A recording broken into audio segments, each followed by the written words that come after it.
हरिओम. राजा जनक आणि सर्वज्ञानी श्री अष्टावक्र यांचा ज्ञानसंवाद. अष्टावक्र गीता, अध्याय 8, श्लोक 1. अष्टावक्र उवाच. तदा बंधो यदा चित्तं किंचिद वांछिती शोचती, किंचिन मुंचती गृह्णाती, किंचित दृश्यती कुप्पिती. अनुवाद. मुक्ती आणि बंधन याचे स्पष्टीकरण करताना या प्रकरणात अष्टावक्र महाराज सांगतात की जेव्हा चित्त कशाची तरी इच्छा बाळगते, कशाचा तरी विचार करते, कशाचा त्याग करते, काही स्वीकारते, तेव्हा ते सुखी किंवा दुःखी होते व तेव्हाच बंधनात सापडते. विवेचन. अष्टावक्र महाराजांच्या उपदेशामुळे राजा जनकाला तत्वबोधाचा लाभ झाला. अष्टावक्र महाराजांनी केलेल्या वेगवेगळ्या प्रश्नांची समाधानकारक उत्तरे देऊन राजा जनक त्याही कसोटीतून यशस्वी पार पडतात. ह्यामुळे अष्टावक्र महाराज समाधान पावले. 4 सूत्रात बंधन आणि मुक्ती यांचे संक्षिप्त स्पष्टीकरण करताना या प्रकरणात अष्टावक्र महाराज म्हणतात की हे जनक राजा, ही बंधने काही भौतिक स्वरूपातली नाहीत. या जगात शरीर रूपाने कुणाला बांधता येईल, पण त्याची मन, त्याची प्रेरणा, त्याचे विचार यांना कोणी बांधू शकत नाही. मनुष्य स्वतःच शरीराच्या प्रेमामुळे, वासना व इच्छामुळे स्वतःला बांधून घेतो व बंधनात अडकून दुःखी होतो. त्याच्या दुःखाचे दुसरे कोणतेही कारण नसून तो स्वतःच आहे. चित्त हे आत्म्यापेक्षा भिन्न आहे, वेगळे आहे. तेच सर्व विचार, वासना व इंद्रियाचे केंद्र आहे. त्यामुळेच हे विश्व सत्य असल्याचा भ्रम होतो. त्याच्याचमुळे सुखदुःखाचा अनुभव येतो.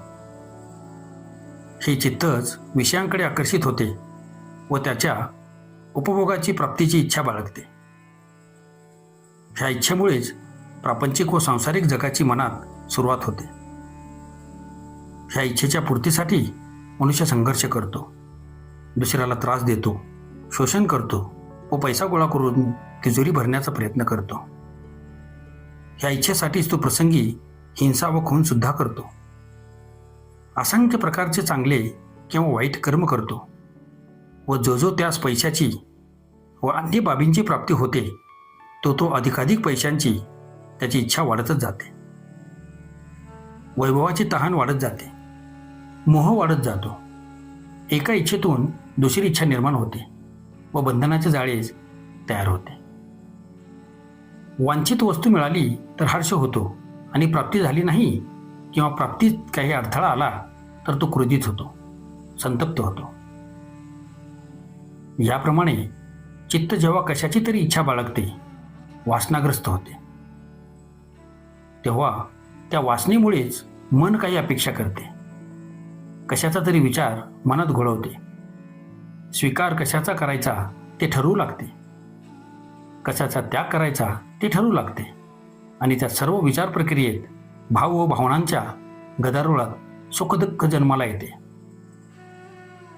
योग वशिष्ठ ग्रंथात प्रभू रामचंद्रांना उद्देशून मुनी वशिष्ठ म्हणतात की हे राम, वासनाग्रस्त मन हेच बंधन आहे आणि वासनेपासून पूर्ण सुटका होणे हाच मोक्ष आहे. म्हणून तू वासनेचा त्याग करून, मोक्षाच्या इच्छेचा सुद्धा त्याग करून सुखी हो. सर्वात बाहेर कर्मजगत असते, ते खूप लहान असते, पण त्याच्या मागे एक विशाल विचारांचे जग आहे आणि त्यातूनही विशाल असणारे वासनांचे विश्व त्याचे मागे असते. वासनामुळे विचार निर्माण होतात व विचारामुळे कर्म होते. त्यामुळे केवळ कर्मसन्यास घेऊन विचार नष्ट होत नाही व विचार करणे सोडले तरी वासना नष्ट होत नाही. वासना हे जर वृक्षाची मूळ मानले तर विचार त्यांची खोड व फांद्या, कर्म त्यांची पाने आहेत. खोड, फांद्या आणि पाने या सर्वांचे पोषण मुळामधून होते. केवळ पाने तोडून टाकल्याने वृक्ष मरत नाही. जोपर्यंत वासना शिल्लक आहेत तोपर्यंत केवळ कर्म त्याग करून काहीच साध्य होत नाही. याउलट वासना संपुष्टात आल्या तर विचारांचे व कर्माचे अस्तित्व आपोआप नष्ट होईल. चित्तामध्ये वासना असते व त्यामुळे मन सक्रिय होते व त्यातून विचार निर्माण होतात. विचारांचे नियंत्रण बुद्धी करते व विचारांना प्रत्यक्ष साकार करण्यासाठी बुद्धी जेव्हा शरीराला आदेश देते तेव्हा कर्म जन्माला येते. म्हणून कर्म काही स्वतंत्रपणे अस्तित्वात नसतात व त्यांचे अस्तित्व शरीरावर मनावर अवलंबून असते. वासनेमुळे मनुष्य विचार करू लागतो, चिंतन करतो, कशाचा तरी स्वीकार करतो व कशाचा तरी त्याग करतो व त्यामुळे सुखी किंवा दुःखी होतो आणि त्याचाच परिणाम म्हणून बंधनात अडकतो. ही सर्व लक्षणे वासनेमुळे निर्माण होतात. त्यामुळे वासना शिल्लक आहे हे लक्षणावरून ओळखता येते. मन सक्रिय होणे हे बंधन नसून वासनांचे अस्तित्व हे बंधन आहे. काम, क्रोध ही सर्व ह्या वासनांचीच फळे आहेत. वासनामुळेच चित्तात लाटा उठल्याप्रमाणे विचार निर्माण होतात. ह्या लाटा म्हणजेच मन आहे. त्यांना सरळ साध्य प्रयत्नांनी थांबवता येत नाही. पण वासनारूपी वारा थोपवला तर पाण्यात तरंग निर्माण होणे आपोआप थांबते. वासनांचा नाश केल्याने मनाचे अस्तित्व नष्ट होते व तरच कर्ममुक्ती होते. शरीर बंधन नाही किंवा त्याचे कर्म बंधन नाही, मन बंधन नाही किंवा त्याचे विचार बंधन नाहीत, पण बंधन आहे ते वासना, बंधन आहे ते इच्छांचे. ही वासना भोगांची असो किंवा त्यागांची, जगायची असो किंवा मोक्षांची, स्वीकार करण्याची असो किंवा नाकारण्याची, त्यामुळे काही फरक पडत नाही. दोन्ही बंधने आहेत. जो कर्मात अडकेल तो कदाचित राजकीय सामाजिक नेता होईल. विचारात अडकेल तो कदाचित तत्वज्ञानी होईल, पण मुक्त होणार नाही. जो माणूस धार्मिक वृत्तीने केवळ साक्षीदार होऊन सर्व विश्व व्यवहार वासना विरहित होऊन पाहिल तोच मुक्त. विचारांचे जग म्हणजे पाण्यात पुन्हा पुन्हा निर्माण होणाऱ्या तरंगाचे जग आहे. तत्वज्ञानी त्यातच गुंतलेला असतो. त्याला खोलवरच्या शांत समुद्राचा परिचय नसतो. राजकीय सामाजिक नेता कर्मातच अडकतो. त्याला वैचारिक जगाची माहिती नसते. सर्वसामान्य माणसांना प्रत्यक्ष कर्म कार्य त्वरित समजते. त्यामुळे कर्माविषयी अधिक लोकांना रुची असते. विचारांच्या पातळीवर फारच थोडे लोक पोहोचू शकतात. म्हणून विचारांच्या क्षेत्रात कर्माच्या तुलनेत फार कमी माणसे प्रवेश करतात. परंतु केवळ साक्षी होण्याची उंची गाठणे फारच दुर्मिळ असते. म्हणून सर्वात जास्त महत्त्वाचा साक्षी होण्याच्या क्षेत्रात क्वचितच कोणीतरी येते व ते क्षेत्र आवाक्याचे बाहेरचे असते. ह्याच कारणामुळे अज्ञान सर्वात जास्त असते. हेच मायारूपी विश्व आहे व हेच बंधन आहे. ज्ञान म्हणजेच मुक्ती ही फार थोड्या अधिकारी पुरुषांच्या नशिबी असते. जगात जेवढे धर्म आहेत तेवढे सर्व विचारांच्या पातळीपेक्षा जास्त उंच नाहीत. म्हणून त्या पातळीवर त्या सर्वात वेगवेगळी पण दिसून येते. मुक्तीचा कोणताच धर्म नाही. मूढ व अज्ञानी तर कर्माच्याच प्रेमात अडकले आहेत. ते सदैव आचरण, सदाचार व कर्मकांड यांच्यापेक्षा वरच्या दर्जाच्या जीवनापर्यंत पोहोचू शकत नाही. अष्टवक्र मुनी ह्यालाच बंधन असे संबोधितात. अध्याय 8 श्लोक 2. तदा मुक्तिर्यदा चित्तम न वांछिती न शोचिती न मुंचती गृह्णाती न दृश्यती न कुप्यती. अनुवाद: जेव्हा मन कशाचीही इच्छा बाळगत नाही, कशातही अडकून त्याचा विचार करत नाही, कशाचाही त्याग करत नाही व कशाचाही स्वीकार करत नाही, यामुळे जेव्हा मन सुखी होत नाही किंवा दुःखी होत नाही तेव्हाच त्याला मुक्ती म्हणतात. विवेचन. ह्या सूत्रात अष्टवक्र मुनीने आत्मरूप होऊन मनाने निर्विकल्प होऊन साक्षीभाव आत्मसात करण्यावर भर देतात व सांगतात की जेव्हा मनात कोणतीच इच्छा शिल्लक नसते, कशाचाही ते विचार करत नाही व काहीही स्वीकारणे किंवा त्याग करणे सोडून देते, पर्यायाने सुखदुःखापासूनही अलिप्त होते, तीच मुक्तीची अवस्था होय. मन, बुद्धी, अहंकार आणि शरीर सुद्धा चित्तापेक्षा वेगळे नसून चित्ताच्याच वेगवेगळ्या अवस्था आहेत. वासना व इच्छांचा चित्त जणू एक गुच्छ आहे. त्याच्यात मीपणा निर्माण होतो. आपल्या स्वतःला आत्म्यापेक्षा वेगळे मानणे हा अहंकारच आहे. अहंकार जेव्हा वासनापूर्तीसाठी विचार करू लागतो तेव्हा त्यास मन म्हणतात. जेव्हा तो चांगले वाईट असा भेद करू लागतो तेव्हा त्यास बुद्धी म्हणतात. जेव्हा तो क्रियाशील होतो तेव्हा तो शरीर रूपाने क्रिया करू लागतो.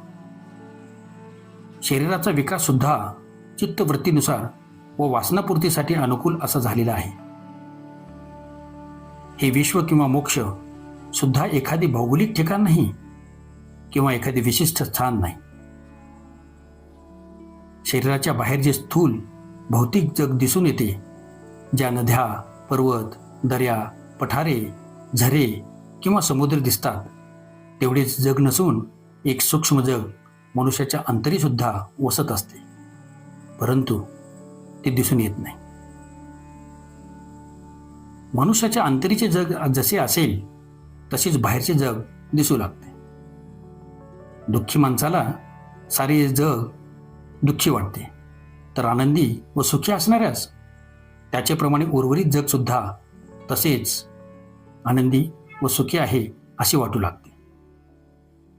बाहेरच्या जगात जे काही व जसे काही दिसते ते सर्व अंतरीच्या चेतनेवर अवलंबून असते व अंतरीच्या चेतनेचेच ते एक प्रकारचे प्रेक्षेपण असते.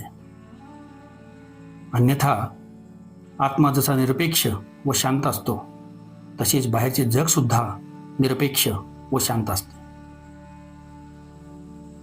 मनुष्य आपल्या चित्तवृत्तीच्या प्रभावानुसार या दृश्य जगाचे वर्णन करीत असतो.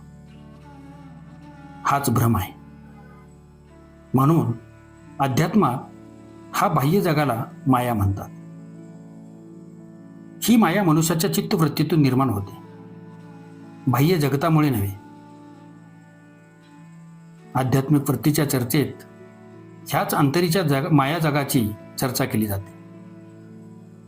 ह्याच प्रकारे मोक्ष सुद्धा एखादे भौगोलिक ठिकाण नाही की मेल्यावर या भौतिक जगातून निघून कोणत्या दुसऱ्या दिव्य जगात जाऊन बसले आहे, किंवा एखाद्या सिद्धशाली शिलाखंडावर जाऊन बसणे म्हणजे मोक्ष नव्हे. परंतु जेव्हा चित्त कमालीचे शांत होते व त्यात कोणतीही इच्छा, वासना, विचार किंवा कर्म शिल्लक राहत नाही, ती अवस्था म्हणजे मोक्ष होय. हीच चैतन्याची परम विशुद्ध अवस्था आहे. हेच आत्म्याचे स्वरूप आहे व तोच त्याचा स्वभाव आहे. ही अवस्था आप्त करणे हाच मोक्ष, हीच मुक्ती आहे. अन्यथा ह्यापेक्षा वेगळा मोक्ष अस्तित्वात नाही. चैतन्यात निर्माण झालेली लाट म्हणजे क्षणभंगूर विश्व आहे व त्या लाटा शांत होणे म्हणजे मुक्ती आहे. मोक्षाची इच्छा बाळगणे, मोक्षाच्या इच्छेने जगाचा त्याग करणे, सत्य व आनंद शोधण्यासाठी त्याग करणे, हे सर्व मोक्षाचे रस्ते नाहीतच. परंतु मोक्षाची इच्छा, वासना हीच ती बंधन ठरणारी लाट आहे. सांसारिक सुखाची वासना आहे किंवा मोक्षाची वासना असो, वासना वासना आहे. केवळ वासनेचा विषय बदलल्यामुळे वासनेच्या परिणामात फरक पडत नाही. वासना काही प्राप्तीची असो किंवा उपभोगाची असो किंवा त्यागाची असो, वासना ही वासनाच असल्याने ती मोक्षापासून दूर नेणारी नाही. अष्टवक्र महाराजांच्या विचारानुसार जगाच्या सुखाची इच्छा व बंधन व त्या प्रकारच्या सर्व इच्छांचा शेष म्हणजे मोक्ष होय. ओम शांती शांती शांती.